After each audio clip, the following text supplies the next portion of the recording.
내가 더 이상 돈 때문에 고통받지 않으려고 여기 굴레에서 벗어나겠어 하면서 그런 사람들한테 호구 잡히면 안 되잖아요. 예의가 아니에요. 삶에 대한 예의가 아닙니다, 여러분. 짜증나죠. 당연히 계산 수지 타산이 안 맞는데 나보다 훨씬 너무너무 비교 안 될 정도로 잘 사는 집안인 거예요. 안녕하세요, 여러분. 다이아제입니다. 오늘은 여러분과 또 경제 얘기를 한번 나눠보려고 합니다. 제가 하는 이 한마디 한마디가 얼마나 영향력이 있을까 생각하시는 분들도 있을 텐데, 뭐 연예인 탑급의 그 사람을 광고 모델로 쓸 수 있을 정도로 자본력이 있는 큰 회사의 CEO도 저한테 컨설팅을 받았고요.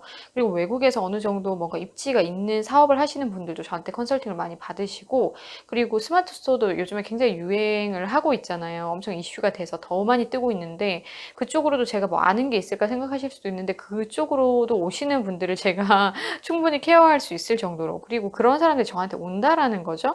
그래서 그런 사람들도 컨설팅을 하고요. 그래서 사업 마인드 컨설팅 이런 것도 많이 하고 있고, 되게 다양한 분야로 제가 아무튼 컨설팅을 하고 있기 때문에 여러분들이 또 이런 얘기를 들으셨을 때 충분히 도움이 될 거라고 생각이 듭니다. 이제 제가 갖고 있는 것들이 좀 날개를 달기 시작했다라고 해야 될까요? 어렸을 때는 좀 더 많이 편견 속에 있었던 것 같아요. 네가 뭘 알겠나 라는 편견.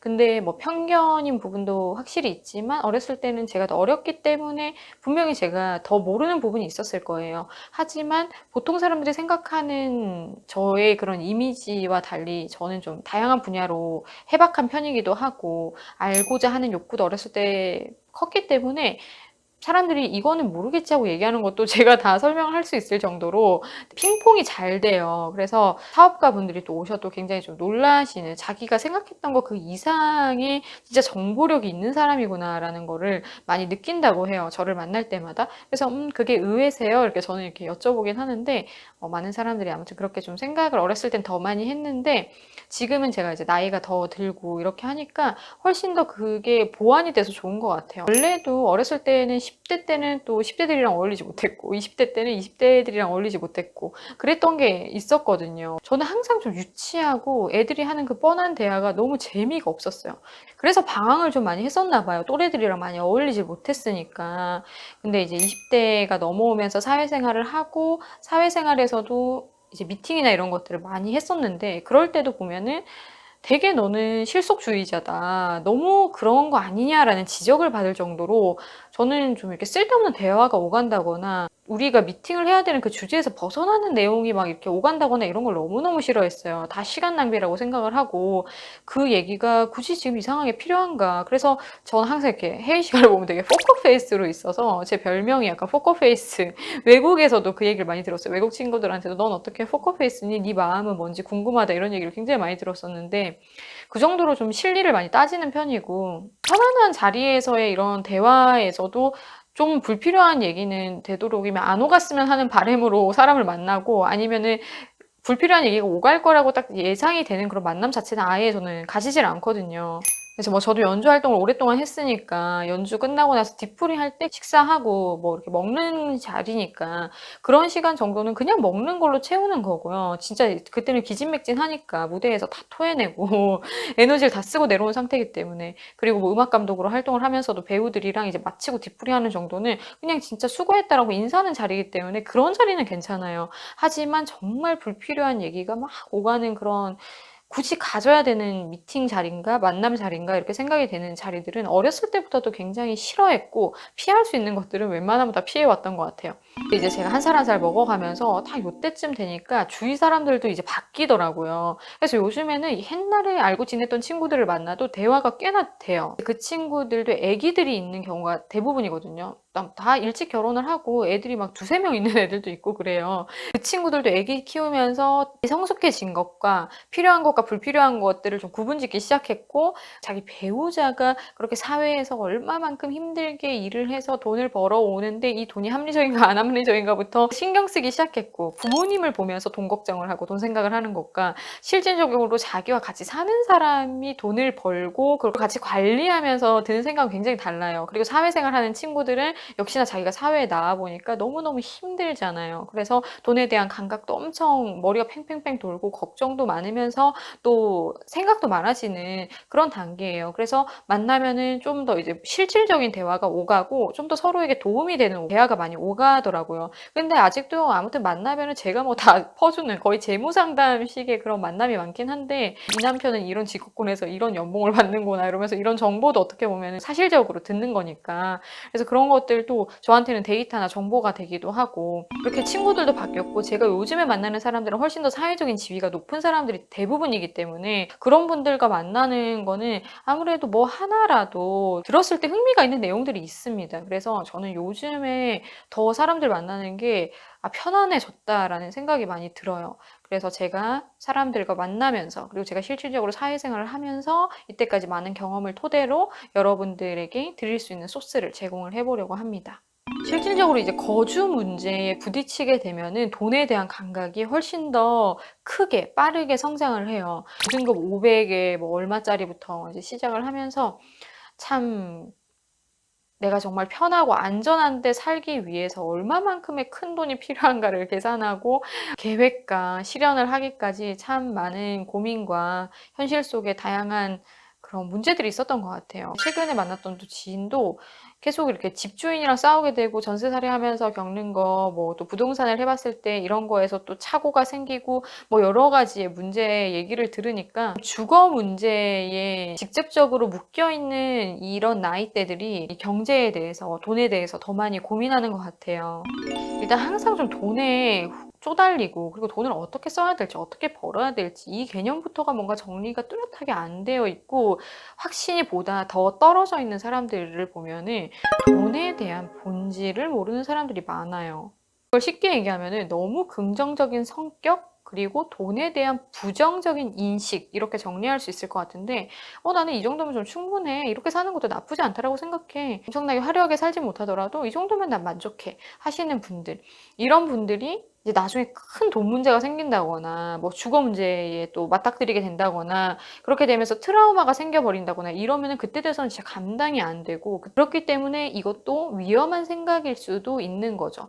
뭐 안분지족 이런 말도 있고 내가 현 상태에 만족하고 감사하는 마음으로 사는 것도 너무나도 중요한데 근데 그것 때문에 내가 미래 대책 없이 그냥 마냥 현실에 안주하고 산다면 당연히 나중에는 문제가 야기되겠죠. 그래서 이것도 단편적으로 긍정적이기만 해서는 좋을 것이 아니다. 조심해야 되는 부분이다라고 말씀을 드리고 싶고 그리고 부정적으로 돈에 대해서 생각하는 이 인식 이게 바로 어렸을 때부터 돈에 대해서 힘든 그런 일이 있었다든지 돈에 대해서 트라우마가 생길 수밖에 없는 그런 사건이 생겼을 때 이제 이런 인식이 생기기 시작하면서 돈 때문에 내가 왜 이렇게 고통스러워야 되지? 이런 마인드로 돈을 막 배척한다거나 아니면은 돈에 대해서 되게 날카로운 그런 감정이 생기기 시작해요. 근데 이제 예민해지는 것도 말이 되니까 이렇게 해서 좀 현실적인 감각이 빡 올라오면서 이때 돈을 벌 궁리를 확 한다거나 그래 돈아 내가 너를 뭐 소유하고 말 것이다. 내가 진짜 떼부자가 되고 말 것이다. 이러면서 막 악착같이 살면서 그게 도움이 되는 분들도 분명히 있어요.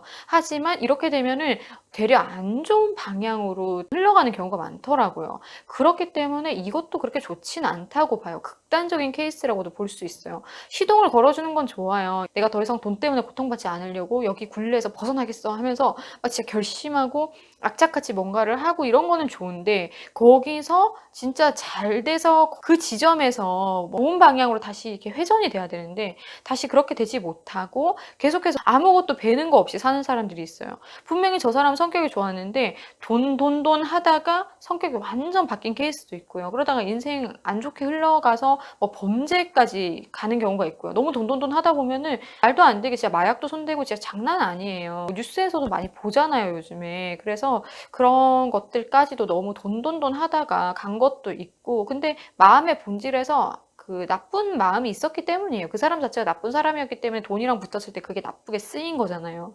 그래서 제가 이 얘기를 하면서 무슨 얘기를 하고 싶으냐면 돈은 그냥 돈으로 보는 거예요. 간단하게 얘기해서 불은 불이고 칼은 칼이다 라고 얘기를 할 수가 있어요. 불은 좋잖아요. 따뜻하고 음식도 해 먹을 수도 있고 좋은 성질이 많이 있음에도 불구하고 다 태워버리는 성질도 있어요. 위험하기도 하죠. 칼도 마찬가지. 예리하고 날카롭게 쓰면 쓸수록 우리가 그걸 통해서 해낼 수 있는 것들이 정말 무궁무진한데, 근데 그 칼을 잘못 쓰면은 사람 찔러 죽이는 데만 우리가 또 쓸 수도 있어요. 이 쓰임에 따라서 결과가 완전히 달라져 버린다는 거예요. 그래서 돈이라는 것도 사실은 나쁜 게 아닌데, 그렇다고 우리가 돈이 너무 좋아 이렇게 인식하자고 하는 것도 아니에요. 그냥 돈은 돈이다라고 보는 거예요. 근데 내가 쓰임을 어떻게 하느냐에 따라서 이게 정말 유용하게 쓰여져서 좋은 게 되는 거고, 쓰임을 어떻게 하느냐에 따라서 이걸 나쁘게 쓰면서 나쁘게 되는 거고, 나쁜 결과를 낳게 되는 거고, 이런 거죠. 돈은 돈으로 보는 게 제일 좋아요. 그래서 돈을 본질적으로 이해하는 게 가장 첫 번째 스텝이라고 저는 항상 강조를 하거든요. 그래서 어떻게 쓰는가가 중요한 거지, 돈에 대한 나쁜 그런 환상, 이미지 이런 걸 주는 게 좋지 않다고 생각해요. 발전할 수 있는데 안주하라는 것도 아니겠고요. 있는 그대로 보고 대해야지, 그거부터가 온전한 관계의 시작 아니겠어요? 우리가 뭔가 한꺼번에 딱 씌워져 가지고 상대를 대하면 관계가 잘 안 풀려요. 그냥 있는 그대로 보는 게 제일 빠르고 좋은 관계를 맺어 나가는 방법, 첫 시작이었다고 보는데, 돈을 바라보는 시각에서 뭔가가 쳐져 있어요. 뭔가 막이 쳐져 있어. 긍정적인 이미지든 뭐 부정적인 이미지든. 그러니까 이거를 건너서 보려고 하니까 제대로 안 보이는 거예요. 그래서 내가 뭔가 쌓아 올린 돈에 대한 환상이나 이미지가 있다면 그거부터 허무시고 있는 그대로 돈을 바라보겠다라는 이 마인드부터, 이 접근부터가 굉장히 중요하다고 생각을 합니다. 그리고 두 번째는 자기의 소비 패턴을 모르고 있다라는 거예요. 대부분 사람들이 하는 말이 "내가 나를 아직도 잘 모르겠다." 이런 말 많이 하잖아요. 그거랑 좀 비슷한 것 같아요, 이것도. 대부분 돈을 쓰는 패턴은 내 성향에서 나타나는 거거든요. 그래서 크게는 행위에 돈을 쓰는 사람이 있고 물질에 돈을 쓰는 사람이 있습니다. 이렇게 기본 성향부터 체크를 하셔야 돼요. 나에게 뭐가 더 중요한가? 내가 어떤 방면으로, 어느 방면으로 돈을 쓸 때 좀 더 합리적인 소비였다라고 느끼고 그거에 대한 만족과 행복을 느끼는지, 나중에 가서 후회하는 케이스가 어떤 경우였는지 내 소비 패턴에서 그걸 확인할 수 있어요. 내가 이렇게 돈을 썼더니 항상 만족감이 떨어지더라. 항상 이런 식으로 소비한 거의 결과는 좋지 않았다. 이런 것들을 한번 상기시켜 볼 필요가 있습니다. 물질에 돈을 쓰는 사람들을 보면, 예를 들어서 쇼핑하는데 돈을 많이 쓰는 사람, 행위에 돈을 많이 쓰는 사람 보면은 뭐 여행이나 아니면은 무언가를 체험하는데 쓰는 비용이라든지 뭔가 배우러 가는데 쓰는 비용, 그리고 물질의 뭐 책을 사는 사람이라고도 또 해당이 되겠지만 그것도 뭔가 지식 활동을 위한 거잖아요. 그래서 그것도 활동에다가 넣는 거예요. 뭔가 내가 활동적으로 하는 것에 돈을 많이 쓰는 사람인가, 물질을 채워 나가면서 돈을 많이 쓰는 사람인가, 이걸 보면서 내가 얼마만큼 어떠한 곳에 적극성을 나타내고 소극성을 나타내는지를 볼 수가 있어요. 그리고 내가 돈을 어디에 아까워하고 어디에 아까워하지 않는지를 보면은 내 성향이 보이죠.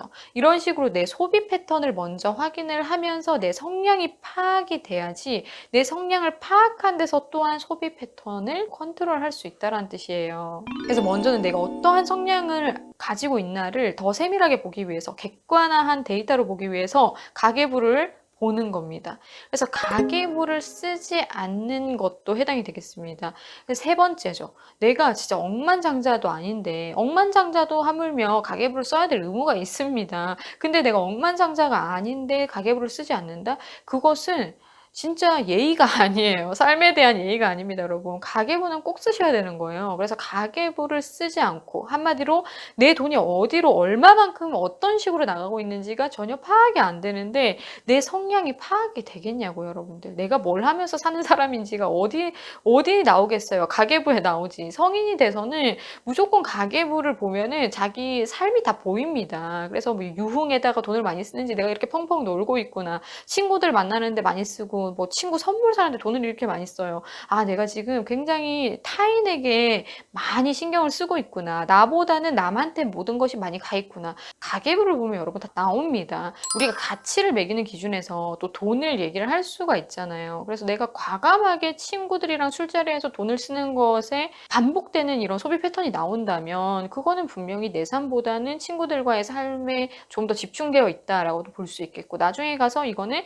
나에 대한 신뢰 후회나 나에 대한 시간을 확보하지 못한 것에 대한 후회가 있을 수 있다라는 그런 부분에 있어서 문제가 생길 수 있다라는 걸 의미하기도 하죠. 그래서 대부분 현재를 보면 미래가 보입니다. 미래 걱정을 하시지 마시고 현재에서 행동 교정을 하셔야 되는데 소비 패턴을 확인을 하셔서 행동 교정의 단계로 들어갈 수 있어요. 그걸 위해서 우리가 성향 파악을 이렇게 가계부를 통해서 또 할 수가 있는 거죠.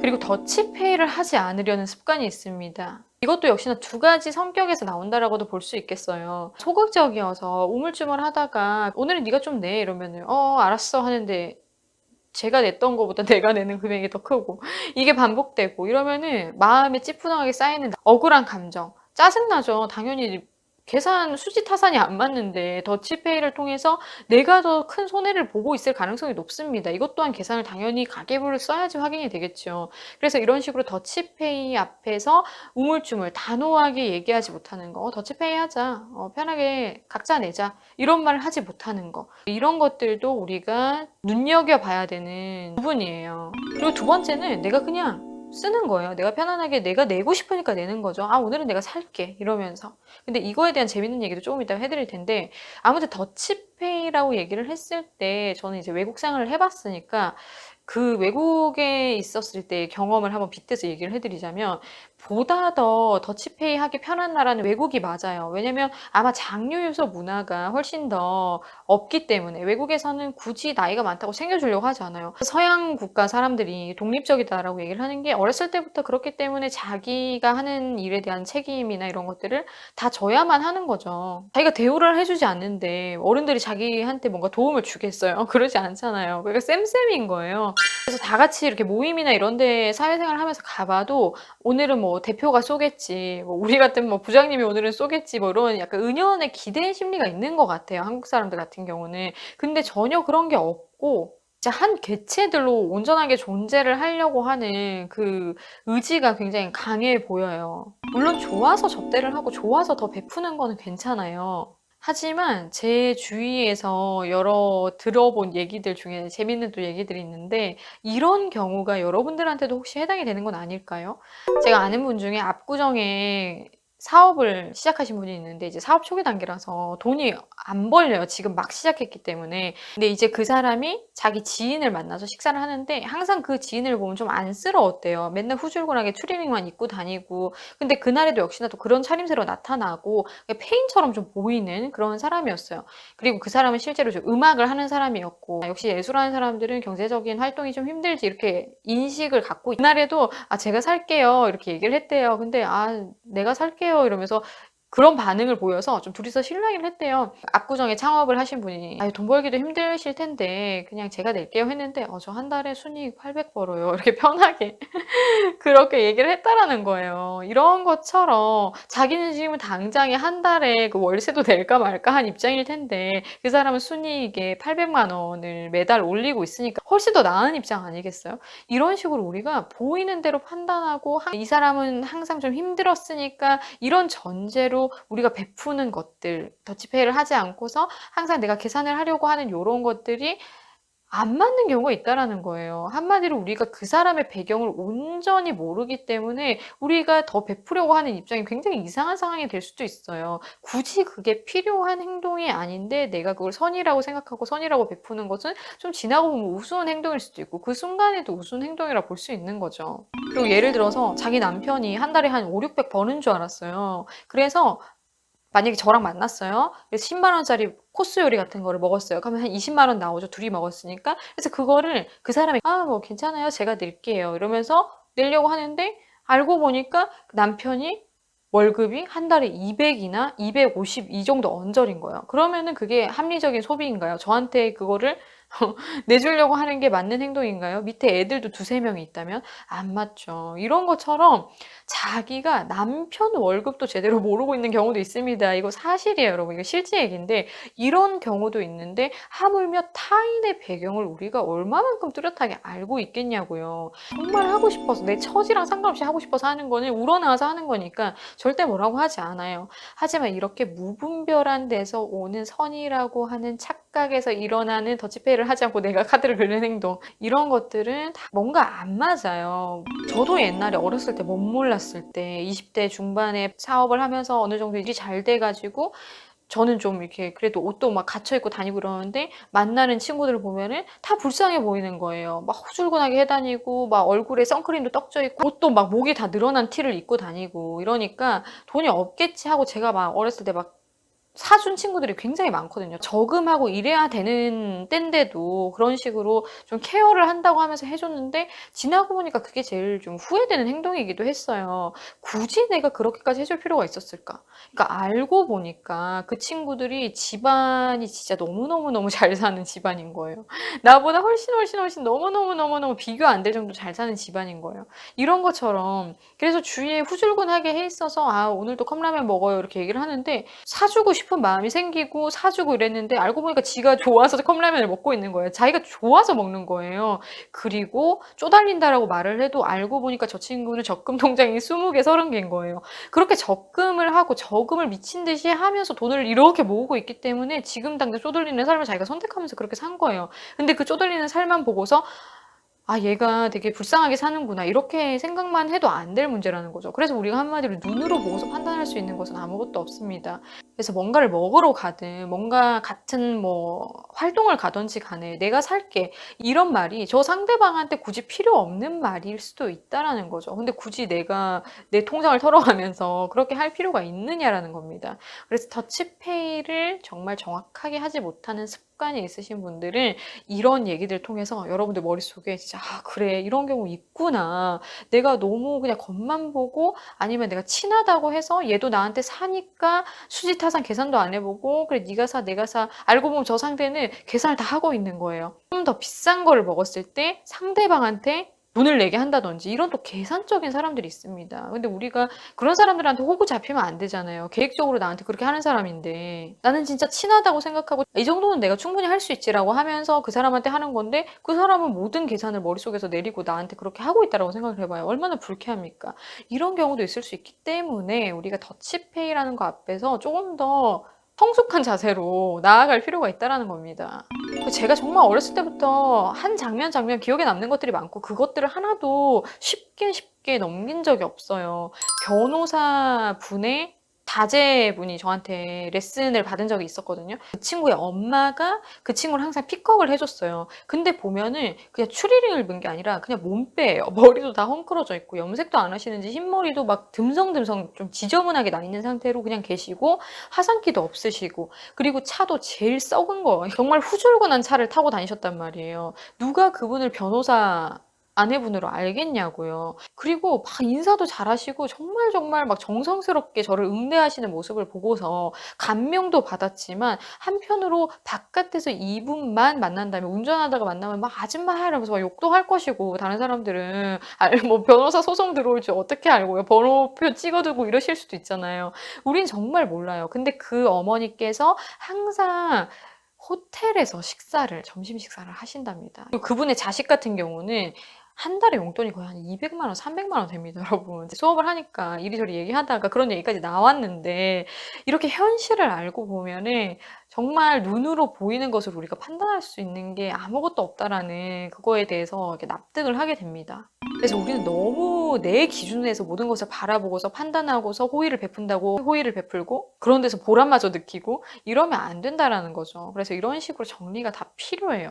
뭐 재테크, 뭐 돈 모으는 방법, 절약에 대해서 너무 많은 얘기들이 쏟아지고 있지만 저는 오늘도 역시나 크게 세 가지 화두에 여러분들이 인식을 제대로 해야 되는 부분에 대해서 에피소드들까지 다 털어가면서 얘기를 한번 해 봤습니다. 그래서 여러분들한테 굉장히 또 충격이 되는 메시지들도 있었을 것이라 생각이 돼요. 그래서 이 메시지들을 잊지 마시고 여러분들도 현명한 소비를 하길 바라겠으며 그리고 다음번에는 더 디테일하게 제가 말씀을 또 드려 볼게요. 오늘은 3 가지만 얘기했는데 나머지 한 12가지 정도 더 있는 것 같습니다. 그래서 그 얘기는 다음 영상에서 또 나눠 보겠습니다. 오늘은 여기까지예요. 다음에 또 봬요.